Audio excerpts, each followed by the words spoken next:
salah satu hoax yang banyak dipercaya. Kalian pasti pernah dengar cerita urban legend tentang Kola Super Deep Borehole. Premisnya kurang lebih begini. Tahun 70-an, Rusia melakukan proyek eksperimental untuk membuat lubang menuju inti bumi. Pada kedalaman 14 km, sensor mereka menemukan anomali. Lalu mereka menurunkan mikrofon tahan panas dan berhasil menangkap suara teriakan ribuan manusia yang sepertinya sedang disiksa. Sehingga mereka mengklaim telah menemukan neraka. Tapi kenyataannya gak begitu.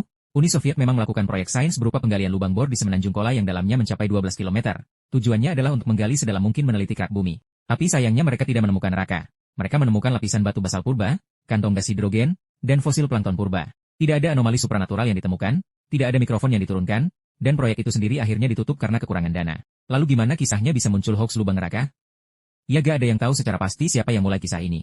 Namun catatan paling awal tentang cerita ini ditemukan pada koran Finlandia yang dipublis oleh kelompok Kristen Pantai Costa di desa Levajoki di Finlandia Barat. Ketika editorialnya diwawancarai, mereka mengaku mendapatkan cerita tersebut dari kelompok Kristen Finlandia, yang juga mendapatkan ceritanya dari surat kabar Yahudi Mesiani California bernama Jules of Jericho. Cerita tersebut semakin menyebar hingga sampai ke Trinity Broadcasting Network yang merupakan stasiun TV Kristen Amerika, yang mengklaim cerita tersebut merupakan bukti nyata telah ditemukannya neraka. Cerita tersebut disiarkan di TV bersamaan dengan bukti rekaman suaranya.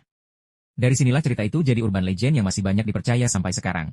Lalu dari mana asal suara mengerikan itu? Ternyata itu adalah sound dari film jadul tahun 72 berjudul Baron Blood, yang di layar dan di looping berulang-ulang.